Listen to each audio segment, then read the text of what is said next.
Before Kimberly Vance became the talk of our town, before she ruled the tennis courts and turned heads without even trying, our paths crossed in ways I didn't fully appreciate back then. I still picture the first time I laid eyes on her, not in the halls of high school or on some fancy court, but way earlier, on a sticky July afternoon at the county fair in Spokane, Washington. We were just kids, maybe 10 years old. I'd just flopped in a sack race, nursing my bruised ego by the cotton candy stand, when she bolted past me, her dark braid bouncing as she giggled, racing after her older brothers. Man, she was quick even then, her steps bold and sure. That same summer, my dad dragged me along to Vance Industries, the factory in Missoula, Montana, where he'd been a welder since I was in diapers. I didn't quite get what he did, just that he'd come home every night reeking of oil and steel. As I roamed the plant, wide-eyed at the massive machines humming and clanking, I spotted a girl my age near the front office, hands on her hips, giving the secretary an earful. Even without knowing her name, I could tell she was used to calling the shots. Years went by before I saw her again, this time in middle school. By then, she'd morphed into the girl everyone either wanted to be or be around. Me? I was just another kid in the crowd, too lanky and too shy to stand out. My days were spent doodling engine blueprints in my notebook margins while she was all about prepping for her next big tennis match. When high school hit, the gap between us only widened. Kimberly Vance and I went to the same school in Spokane, but I'd bet my left shoe she never once noticed me. She owned her confidence early, tall, strong, with this natural charm that made her the star of every room. Me? I was a late bloomer, short and skinny well into my teens, blending into the background like wallpaper. While Kimberly soaked up the spotlight, rocking bold outfits that turned heads, I hid in baggy jeans and oversized flannels, trying to disappear. At the start of each school year, girls would buzz about her latest style choices, while I was lucky if anyone remembered my name. She'd been a tennis phenom since she was 10, her height and power making her unstoppable on the court. Gym class was my personal hell, always the last one picked, but I found my groove in cross-country running. It was just me and the trail, and I loved it. Kimberly's social life was a blur of dates with jocks and rich guys, while mine was a big fat zero. She rolled up each fall in a shiny new car, I pedaled the same rusty bike all 4 years. Thanks to our last names, Vance and Vernon, we often ended up seated next to each other in class. In 4 years, she spoke to me exactly once, sliding a quiz my way with a brisk, "Here." Her family owned Vance Industries, a company that employed over 160 folks, including my dad. At graduation, Kimberly sat next to me in a dress that left little to the imagination. I was sweating bullets, trying to keep it together. She caught me squirming and flashed a sly grin, like she knew exactly what was up. After high school, I went off to study mechanical engineering. Later, I heard Kimberly had landed a full-ride tennis scholarship. Her name was all over the local sports pages. College was a game-changer for me. I shot up 5 inches, packed on 50 pounds of muscle, and finally started feeling good in my own skin. By my junior year, I'd caught the eye of a few women, too. During winter break, I hit up a party in Spokane. Kimberly was there, still drop-dead gorgeous but plastered out of her mind. Her boyfriend of, 5 minutes was mouthing off, making crude remarks. She hauled off and slapped him, then stormed out. With everyone else too drunk to care, she zeroed in on me, the only sober guy in the room, and demanded I drive her home. The next morning, she woke up in my bed and freaked out. "What the hell? Why are you in my room?"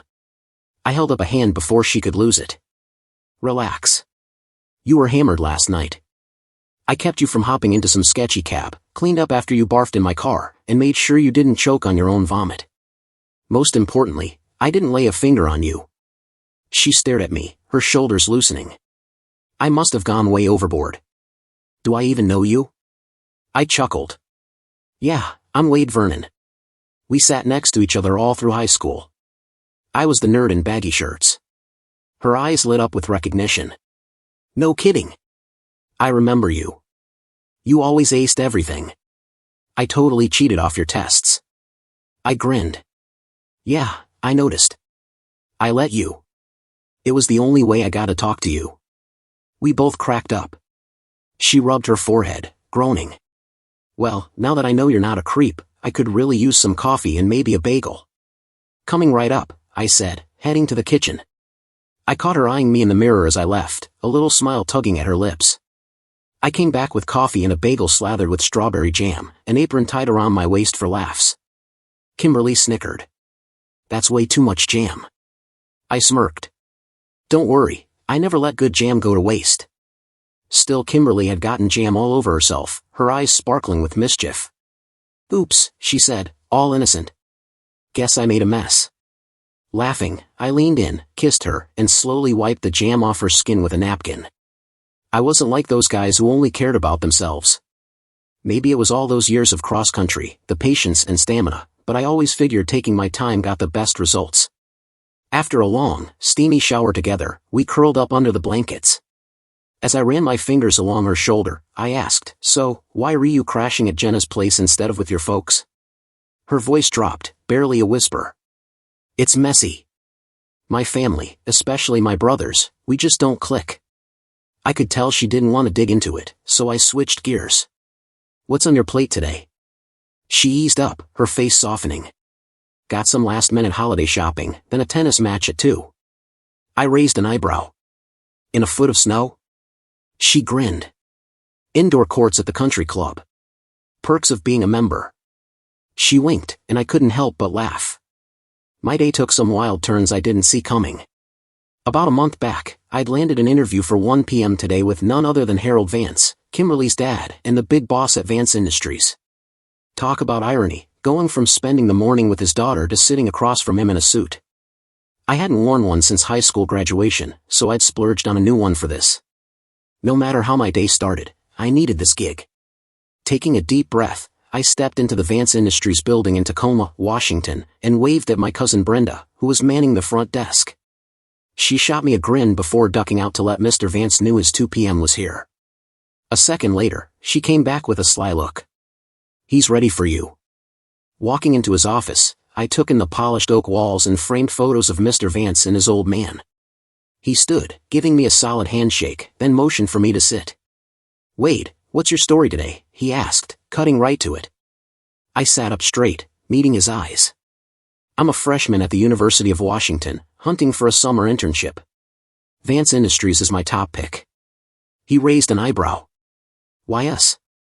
Plenty of places would snap up someone with your grades. I kept it real. Tacoma's home. My family's been here for generations. My dad's been welding for your company since he got out of the Navy. I was a kid when I first toured this place, totally hooked on the machines. That spark never left me. I think I can bring something solid to your team. I went on. Most guys with my GPA chase jobs in big cities, Seattle, Denver, Miami. That's not me. I want to stay here and work for you. I know I've got to earn my spot, and I'm ready to start small. My plan's to nail this internship, and if I do it right, maybe land a full-time job after I graduate. Mr. Vance leaned back, sizing me up. You went to the local high school, didn't you? Ever cross paths with my daughter, Kimberly? I kept my face blank, treading carefully. Yes, sir, we shared a few classes, but we didn't exactly hang in the same crowd. He nodded. Don't recall you being one of the guys knocking on my door. I thought to myself, damn straight I wasn't. He switched tracks. If I give you this internship, what do you bring to the table? I took a breath and laid it out. I'd start with the grunt work, sweeping floors, hauling trash, whatever you need. But I also did a project on Vance Industries for my process optimization class. That got his attention. He leaned forward. Keep talking. I explained, your plant shuts down every day at 4 p.m. for cleaning and restocking. You're paying skilled workers, guys making $16 an hour, to do jobs that could be handled by lower wage staff at $7 an hour. My ideas are to keep production running till 5 p.m., letting your high-wage folks stay on task, then bring in interns or part-timers for cleanup. As long as their hours stay under 40 a week, you save money without losing output. His eyebrows shot up. You crunched the numbers on this? I nodded. Got a full report ready. He smirked. Haven't patented it yet, have you? I grinned. Not quite. He laughed. All right, Wade, let's get to it. What's this bright idea gonna cost me this summer? I kept it straightforward. Start me at minimum wage, sir. If I prove myself, I'll earn raises based on what I bring to the table. He gave an approving nod. I like that attitude. Fresh thinking like yours could shake things up around here. You're hired as our first summer intern. Want me to draw up a contract? I stood, offering my hand. No need, sir. Your handshake's plenty. With a firm grip, we sealed the deal. As I left his office, I traded a quick look with Brenda at the desk. Stepping outside, a rush of victory hit me, one of those moments where everything just clicks. I felt like I could take on the world. Still buzzing, I headed to the country club in Tacoma to catch Kimberly's tennis practice. The second I walked in, I heard the sharp thwack of rackets smacking balls, volleys flying back and forth with speed and grit. From a quiet corner, I watched Kimberly in her zone, fast, fierce, unstoppable. Every shot was answered, every move precise. A weird sense of pride hit me. Somehow, I was part of her world now, which still felt like a dream. After wrapping up her set, she wiped her face with a towel, took a swig of water, and spotted me. Even in my suit, she knew it was me, flashing a big smile and waving me over. The moment I stepped onto the court, she planted a kiss on me. I'm so glad you actually showed up to watch me play, she said. I teased, you're burning some serious calories out here. How about I treat you to dinner to recharge? Her eyes lit up as she laughed. Deal. Pick me up at 6 o'clock. That night, over burgers and beers at a local joint in Tacoma, time just melted away as we talked. All it took was one question, and Kimberly opened up like she'd been waiting for someone to really hear her. Tennis wasn't just a game to her, it was her whole future. She had her sights set on going pro, competing on the biggest stages, and maybe coaching one day. Unlike the guys she's dated before, who only cared about one thing, she said it meant a lot that I actually gave a damn about her life beyond the bedroom. But when we got to talking about family, her vibe shifted. My brothers work for my dad, she said, her tone flat. One's a shady salesman, the other's a gutless number cruncher. She talked about her dad with a mix of admiration and distance, respecting his relentless drive but noting he basically lived at the factory. Her mom, though, was a whole different deal. She's impossible, Kimberly said bluntly. Makes life hell for everyone. Probably why my dad's never home. Sensing she was touchy about family stuff, I nudged the conversation elsewhere. Then, out of the blue, Kimberly grinned. What's with the suit? You know tennis isn't exactly a black tie event, right? I laughed. Believe it or not, I've swung a racket a few times, just not at your level. The suit's because I had a job interview today for a summer internship. If it pans out, I'm hoping it'll turn into a full-time gig after I graduate. She leaned forward, curious. How'd it go? My confidence kicked back in. Nailed it. I start in June. Then came the question I was dreading. Where at? I paused, no way to soften it. Vance Industries. Her smile dropped like a stone. Hold up. You're telling me you met with my dad? Before I could get a word in, she was off and running. Are you kidding me? Were you just cozying up to me to get to him? She shoved her chair back, ready to bolt, but I reached across the table, grabbing her hand gently but firmly. Kimberly, sit. Her eyes widened at my tone, but I kept my voice steady. I booked that interview weeks ago, way before you even remembered who I was. We only reconnected a couple days back, and things happened between us after I already had this lined up. You know I'm studying mechanical engineering. What other company in Tacoma would I even apply to? This is just a fluke. Please, take a beat and don't jump to the worst conclusion. She stared at me, her gaze piercing, but she didn't storm off. Slowly, she sank back into her chair, taking deep breaths like she was regrouping after a missed serve. After a long silence, she finally spoke.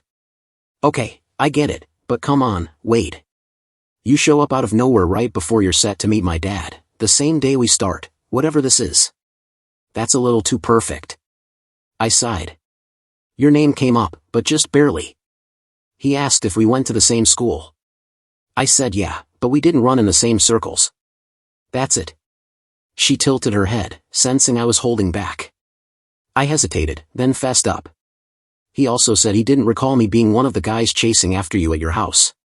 Kimberly studied me, weighing every word.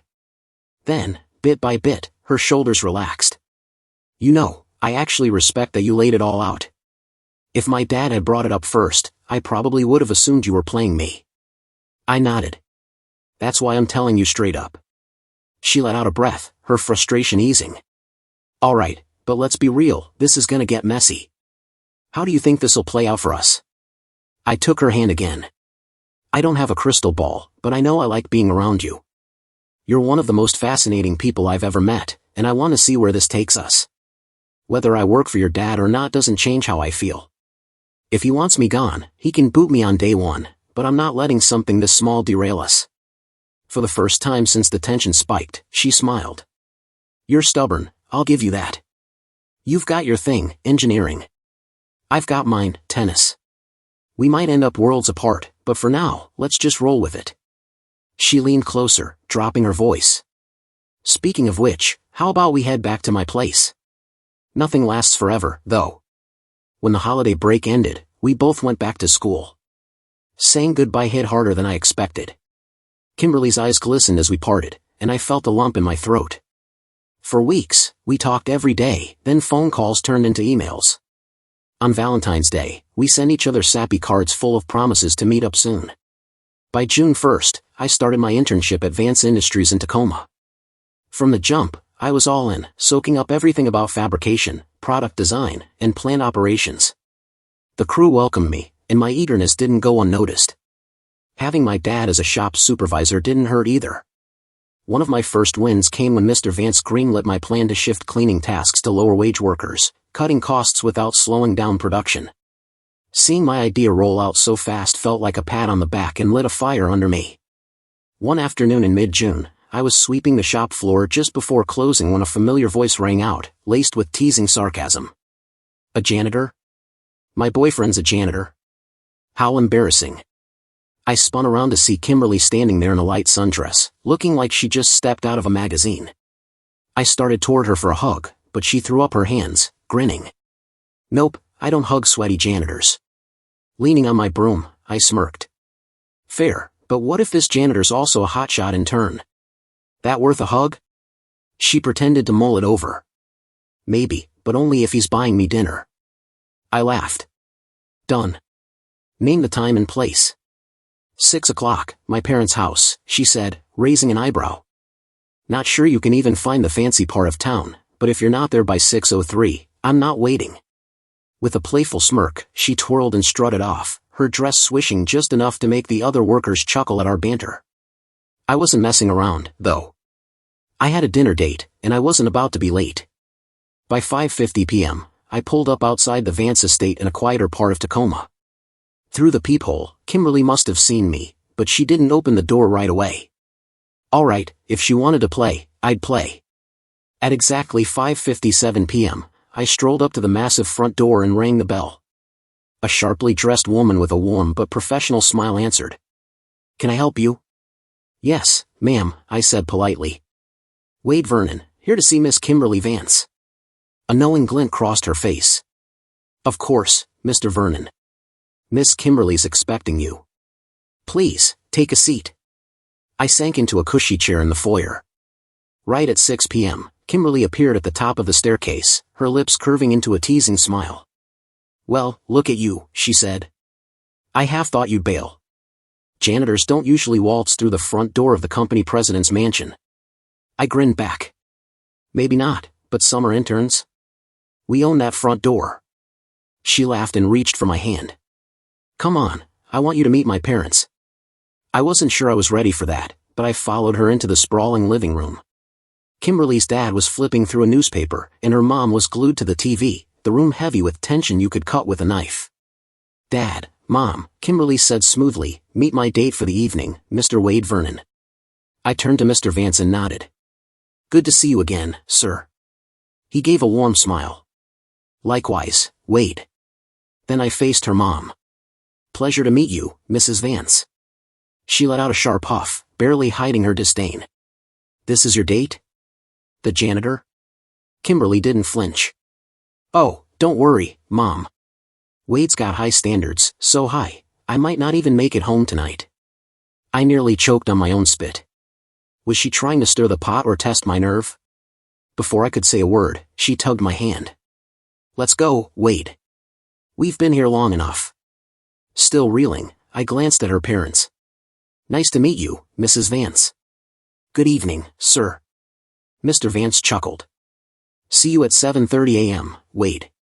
Yes, sir, I replied. Kimberly was cracking up as we hopped into the car, but I was still wrapping my head around it. What was that about? I asked.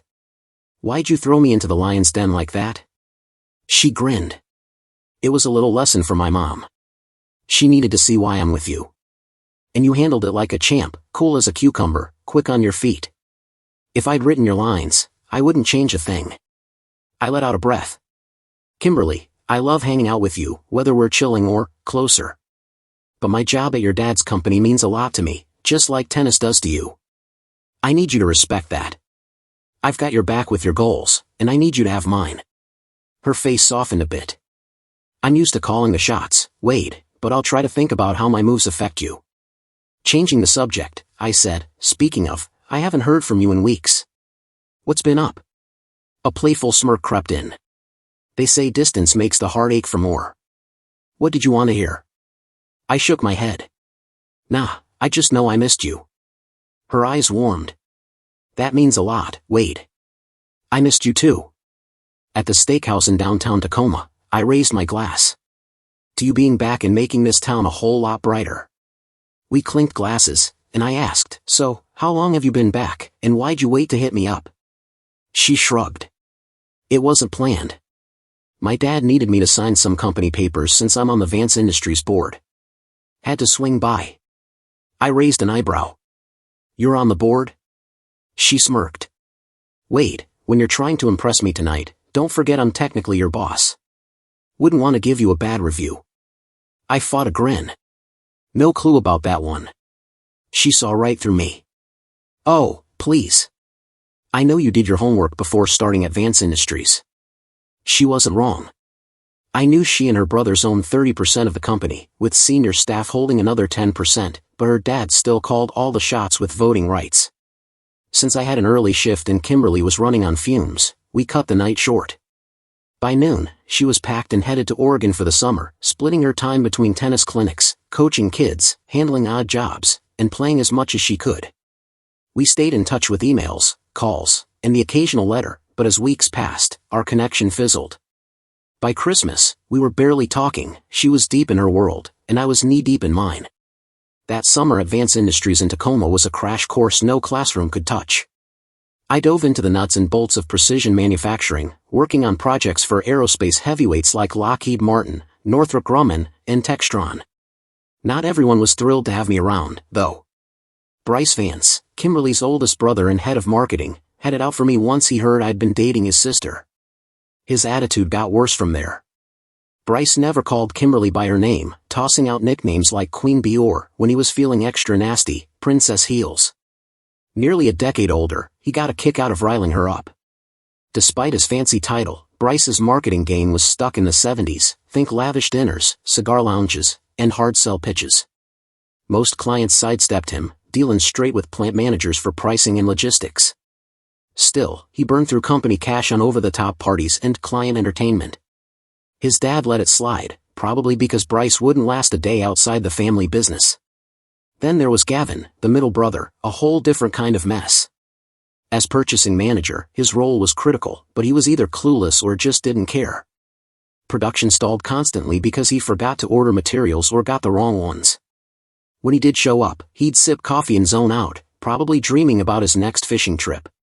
Bryce always had his back, claiming Kimberly picked on him. Truth was, Gavin had no ambition, stayed single, and dodged people whenever he could. As I worked, I noticed inefficiencies and started cooking up fixes. One idea kept nagging at me, a quick-release system to help farmers swap out tractor gear faster. Pumped, I pitched it to my dad. I'm thinking of running it by Mr. Vance. He shut me down fast. Don't waste your breath. He'll pass it to Bryce, who'll laugh it off and trash it. If Mr. Vance asks later, Bryce, I'll shove it on Gavin, who won't lift a finger. Good ideas go nowhere here. I'd seen enough to know he was right. Tons of workers had floated smart, money-saving plans, only to get ignored. Frustrated, I asked, what if I patent it myself? He shrugged. You can try, but don't expect help from this place. Since patent law was part of my engineering coursework, I decided to take the reins. First step, setting up my own company. Just like that, Vernon Ventures LLC was born.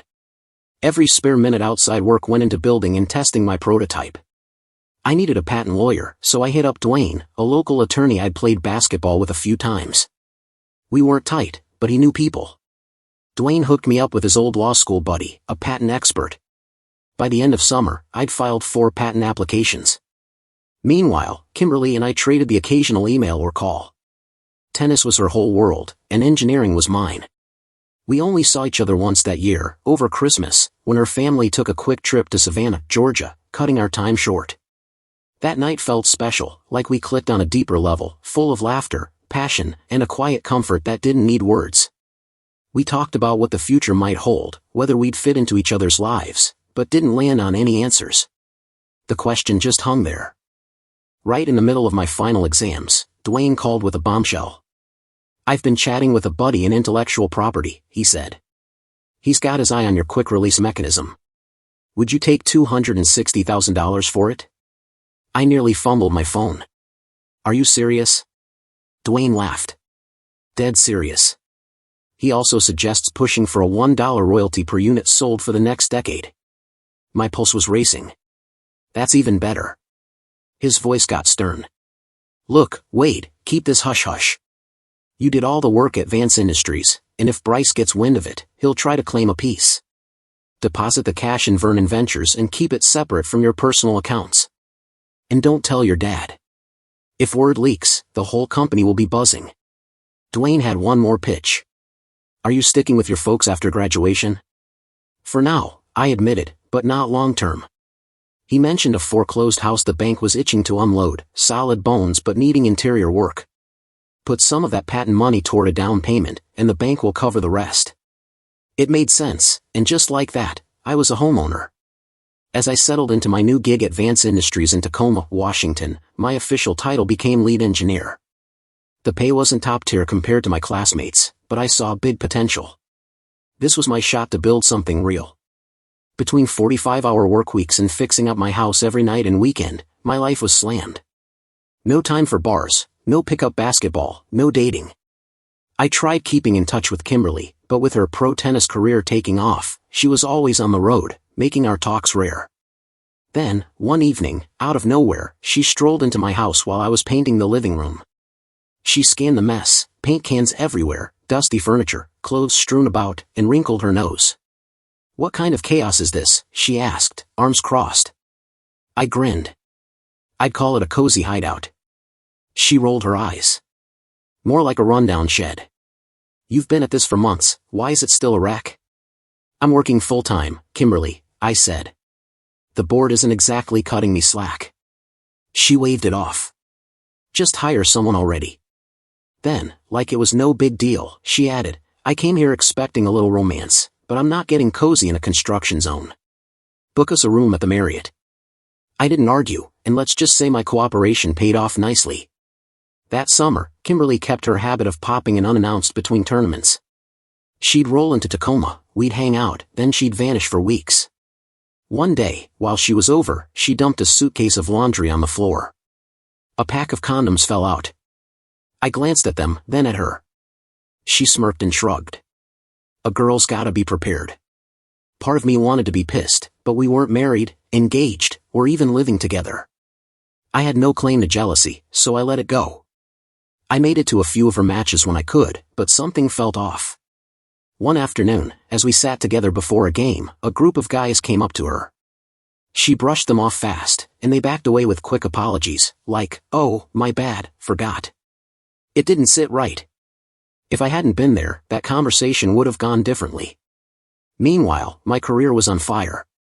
I rolled out efficiency upgrades at Vance Industries, boosting the plant's output and profits. The deeper I dug into operations, the more patent ideas I had. By the end of my first year, I'd saved a hefty chunk of cash. My deal with Vance Industries was straightforward. I'd cover material costs and pay standard wages for prototype builds, and in return, they got first crack at production runs. Funnily enough, I brought in more business than their so-called marketing director, Bryce. When Kimberly swung by again, my house was finally coming together, but she seemed different, less like her bold, confident self. She was jittery, on edge. She'd tweaked her knee on the road, and without her dad's insurance, she was in a bind. Time off meant no prize money, and she wasn't thrilled about crashing at her parents' place. An idea hit me, and I blurted it out. "Why don't you marry me?" She blinked, caught off guard. "For real?" I nodded. "You'd get health insurance, a quiet spot to heal, and you'd be with someone who loves you." I braced for her to laugh it off, but instead, she cupped my face and whispered, "That's so sweet, Wade. You know what? I'm in." I hadn't expected that, but I wasn't about to back out. A gorgeous, fiery woman who loved me and happened to have money, what could go wrong? Planning the wedding, though, was a nightmare. Kimberly and her mom had always butted heads, but this was all-out chaos. Her mom wanted a huge, flashy event to flex for her high society crowd. Kimberly wanted something low-key, just her tennis buddies and college friends. At one of those chaotic wedding planning sessions, Kimberly and her mom were at each other's throats so fiercely that nobody even noticed my mom sitting there, let alone asked her opinion. Mrs. Vance still called me janitor guy with a smirk. Eventually, my mom just slipped out, and no one batted an eye. Kimberly and I locked eyes, and without a word, we knew eloping in Reno was the smartest move we could make. We were over the moon. I poured myself into my career, she jetted off for tournaments, and when she came back to Tacoma, Washington, we gave each other exactly what we needed. She wasn't raking in much cash, but her quarterly dividends from Vance Industries kept her comfortable. One day, I teased, "Since I'm boosting those dividends with my work, maybe you ought to toss some my way." She grinned. "You're lucky I haven't demoted you back to sweeping floors." A few weeks later, I got a panicked call from Kimberly, her voice breaking with sobs, barely coherent. "You want me to come?" I asked. "Yes," she said instantly. That night, I was on a plane. When I got there, she was sprawled on the couch, an ice pack propped on her raised leg. She'd either torn or badly strained a ligament. We agreed she should come home to recover properly. Our doctor suspected a sprain but ordered an MRI to be sure. During the pre-skin checklist, the nurse asked, "Any chance you're pregnant?" Kimberly scoffed. "No way, I'm on the pill." The nurse nodded. "We still need a test to confirm." Kimberly sighed but went along with it. Minutes later, she came out of the bathroom, pale as a ghost. "This is wrong," she whispered. "I can't be pregnant. I take my pills, and I always use." She stopped short, and my gut twisted. "Use what?" Noticing her panic, the nurse handed her another test. Same result. Kimberly sank into a chair, shell-shocked. "This isn't happening." I tried to calm her. "It'll be okay. You're sidelined for months anyway. This just gives you more time to heal."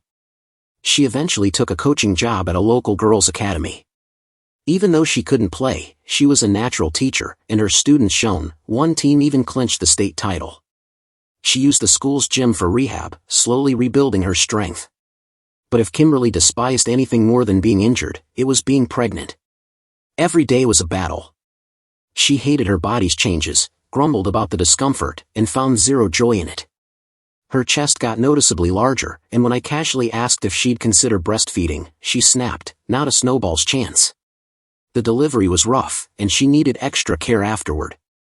I was right there in the room when the nurse said, "Congratulations, you've got 2 healthy baby boys." Still in the hospital, Kimberly told the doctor she wanted her tubes tied, adamant about never going through pregnancy again. I suggested a vasectomy instead, pointing out it was less invasive. She shot it down without a second thought. "No, I want my tubes tied." Something about her insistence nagged at me. If I got a vasectomy, she could still get pregnant, just not by me. Maybe that's why she wanted to take care of it herself. When we brought Mason and Tucker home, my mom and grandma were already there, ready to pitch in. Kimberly had no motherly instincts and was happy to hand off the boys. My grandma, in her 70s, loved kids and treated the twins like her own. Kimberly saw it as having a full-time nanny on tap. Her focus stayed on rehab and tennis. Within a year, she was back on the court, fully recovered. Once she was able, her life revolved around tennis, matches, clinics, conferences. With plenty of money, no job, and no interest in parenting when others could do it, she was in her element. I'd already had doubts about her loyalty, so I hired a private investigator. Her car got a GPS tracker and audio recorder, and her phone was tapped for texts and emails. It was pricey, but a divorce would have cost way more. Her attitude at home didn't help. The walls are the wrong shade. There's no closet space.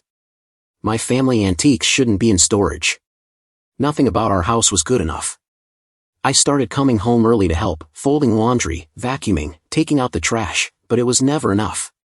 She picked at everything, treating anything tied to me like a burden. The only bright spot was time with my boys after my mom headed home for the night. Kimberly acted like living in a middle-class Tacoma neighborhood was beneath her, like she was surrounded by people who didn't measure up. Meanwhile, I was grinding long hours while she blew through her Vance Industries dividends like pocket change, knowing another check was always coming. She pushed for a private country club membership, separate from her parents, and went there daily for lunch, leaving the boys with whoever was free. Her spending and distance from the family grated on me more than I let on. I'd already taken a DNA test to confirm the twins were mine. Our once sparky connection had fizzled to nothing. The longer it went, the more it felt like there were more reasons to walk away than to stay. But leaving wasn't simple. She could use my love for Mason and Tucker against me. Worse, she co-owned my employer. One call from her could tank my career. Vance Industries was a big deal, a bad word from them would haunt me wherever I went. Funny how the way out came from a place I never expected, real estate. Kimberly got fed up with our middle-class dump in Tacoma, Washington, and set her sights on a multi-million-dollar mansion in the upscale Fairview Estates near the country club. The price would wipe out her Vance Industries dividends, but she didn't care, she had to have it. I had a hunch part of it was about one-upping her mom, since the place was bigger and pricier than her parents' house. Meanwhile, I was locking down high-end CNC machines for my company, Vernon Ventures, and worked out leasing deals with Vance Industries. After Mr. Vance passed away, I was basically running the plant. Bryce held the president title, but he dumped all the real work on me, except for setting dividend payouts. My role got bumped up to operations director, and when I asked Bryce for an official job description, he barely looked up. "Write it yourself," he muttered, waving me off. That was music to my ears. With Dwayne's help, I crafted a description that gave me broad control over operations, including the power to handle equipment purchases, a big deal for keeping Vance Industries competitive. My spending cap without board approval was $600,000. Vernon Ventures bought new gear and leased it to Vance Industries. The plant upgrades I pushed through cut into net income, which shrank dividend payouts. My business was killing it, but I still needed loans to finance the equipment. At the bank, I asked, if Kimberly buys this mansion, will it mess with my loan eligibility? The banker didn't blink. If your name's tied to that property, you're not getting a loan. Kimberly, on the other hand, couldn't swing a mortgage without my income. We were stuck until Dwayne floated a postnuptial agreement. The agreement worked like a divorce settlement. I gave up any claim to her assets, including her Vance Industries stock, and my name wouldn't touch the mansion's deed or mortgage. In exchange, I'd pay her rent, half the mortgage plus taxes and insurance. Kimberly and her lawyer thought they were playing me, making sure I'd walk away with nothing but my tiny LLC. They didn't care about taking half of what they saw as my insignificant business. They were clueless. Vance Industries' stock was tanking, meaning her dividends were about to dry up. She was walking into a financial mess of her own making. Her lawyer, in my opinion, was either too close to her or desperate to be, because no one in their right mind would let her make such reckless calls without a warning. But Kimberly always thought she was the sharpest mind in the room. With our finances split, I turned my attention to something bigger, Bryce Vance's shares. Bryce was drowning in debt, booze, gambling, living way beyond his means. His wife, Marlene, called me one night, exasperated. "Wade, I'm at my wit's end. Bryce won't stop spending. Can you talk to him?" I sighed.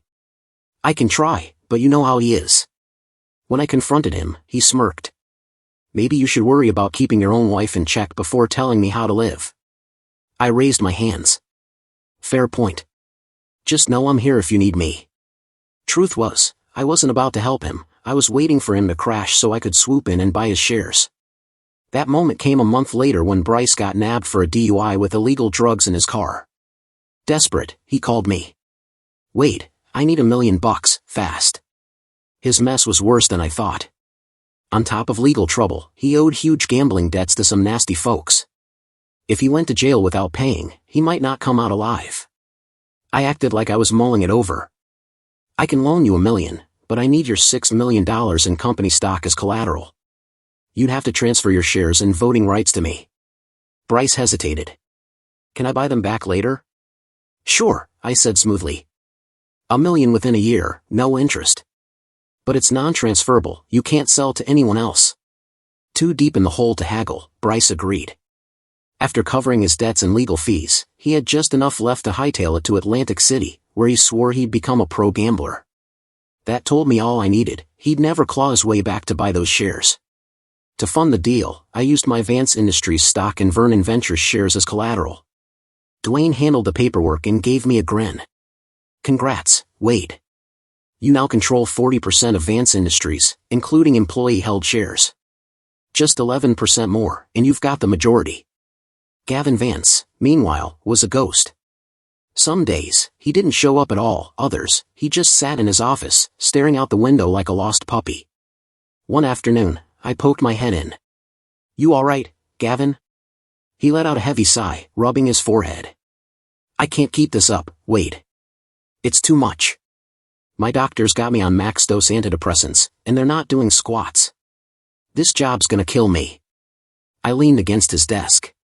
What do you really want? For the first time in ages, his eyes lit up. I just want to vanish to my cabin in the mountains, hunt, fish, no stress, no people.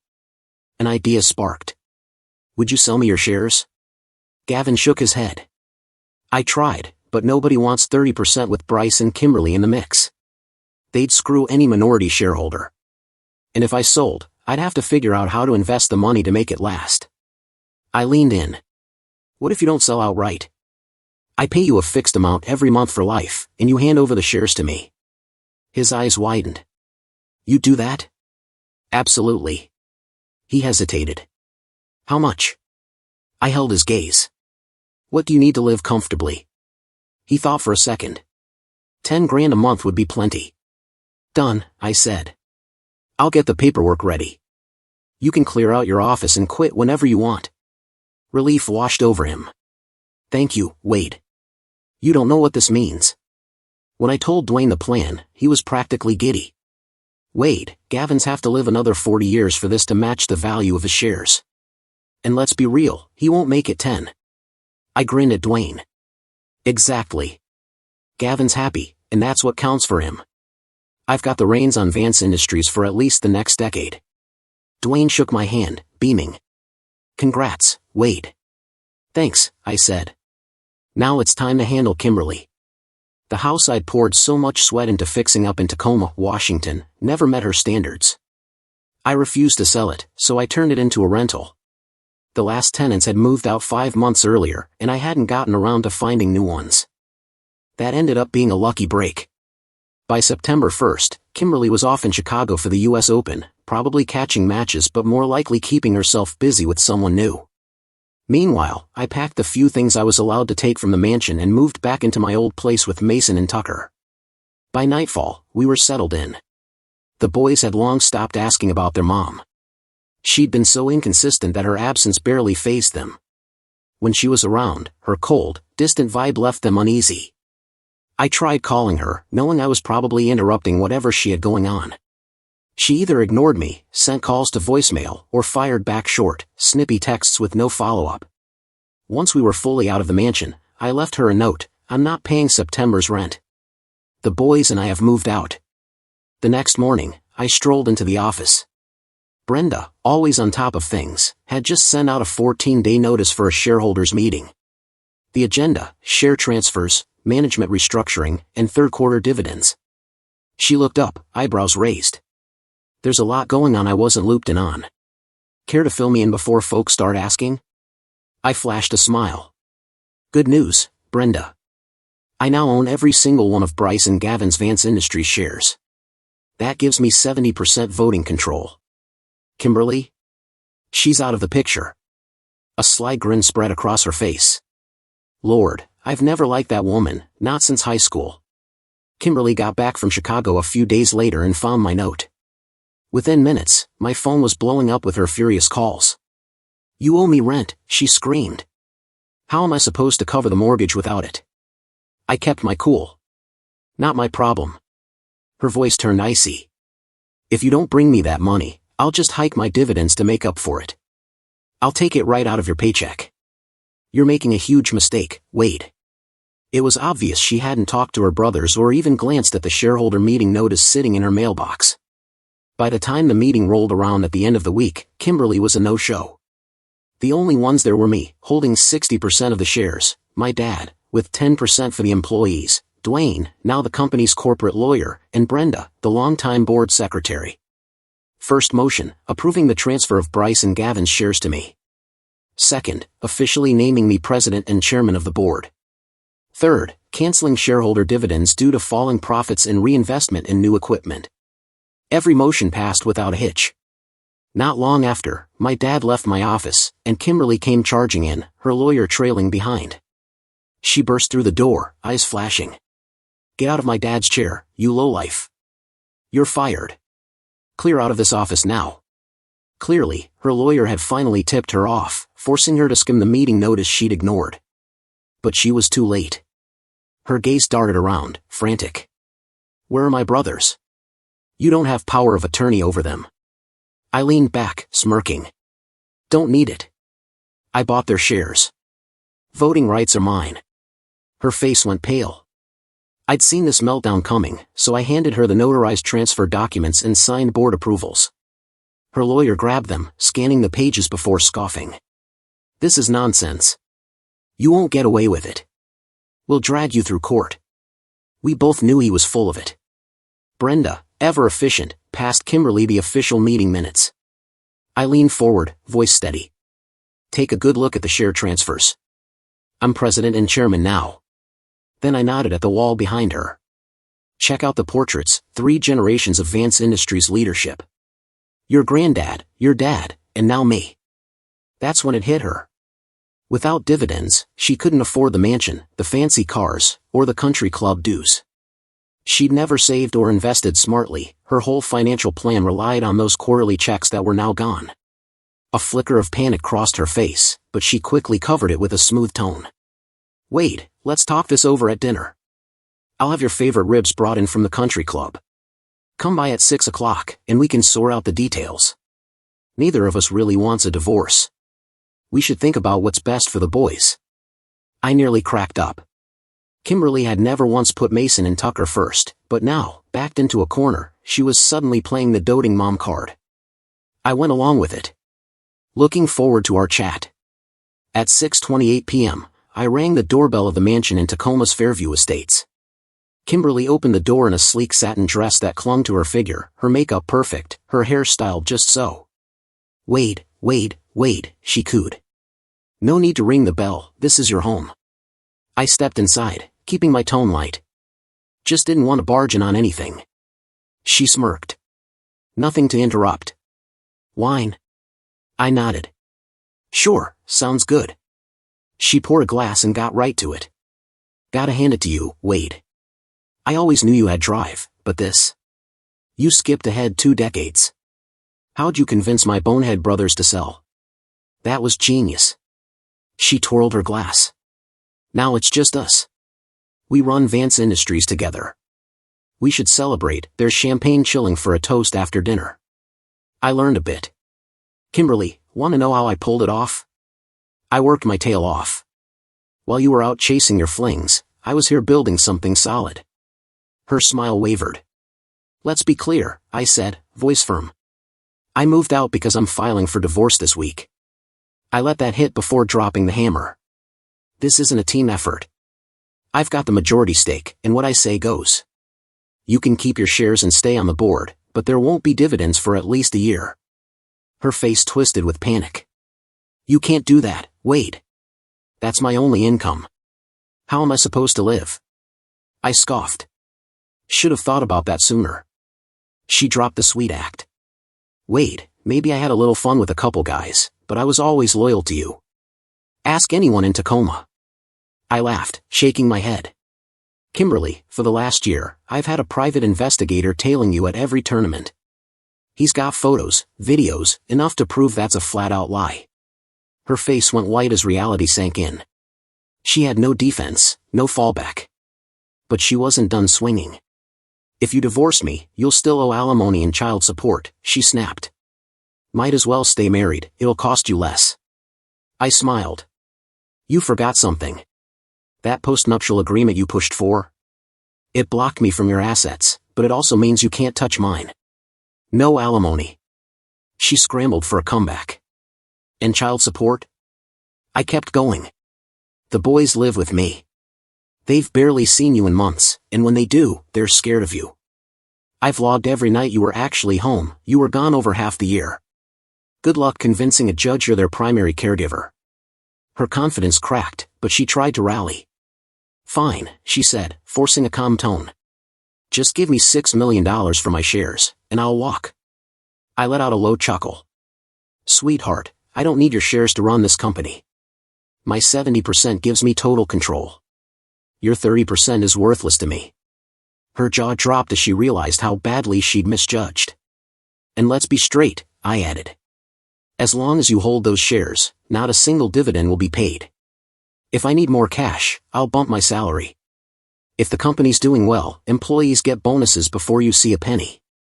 Her hands balled into fists, trembling. You can't do that. I smiled coolly. I can, and I will. Vance Industries is going to lead the industry. Every cent of profit goes back into tech, expansion, and better pay for our workers.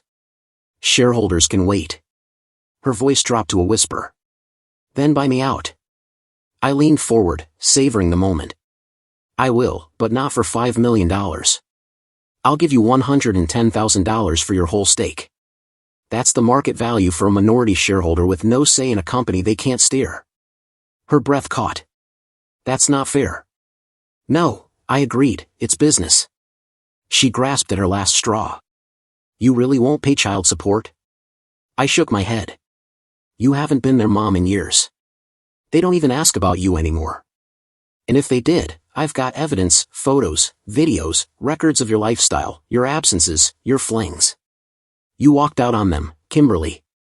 I kept my tone even. If you take this to court, my investigator has names, timestamps. We can subpoena the guys you've been with. They'll testify under oath. Your reputation will be toast, and all of Tacoma will see the real Kimberly Vance. Tears pooled in her eyes, but I felt nothing. Why are you doing this, Wade? She choked out. I love you. I've loved you for years. Why? I exhaled, meeting her gaze one last time. You were with dozens of men after we got married. You vanished for weeks, sometimes months. You only ever cared about yourself. The boys and I were never on your radar. I stepped toward the door. Now, you're nothing to us. I turned the knob, glancing back once. Goodbye, Kimberly. And with that, I walked out, a free man, a happy man, a dad who'd do anything for his kids. She couldn't make the next mortgage payment or keep up with her Lexus. She tried selling the mansion, but without slashing the price, it just sat there for months. She had no equity, no cushion. Eventually, the bank foreclosed, and the car got repossessed. Meanwhile, I kept running a booming multi-million-dollar company, and I'd never have to deal with her again.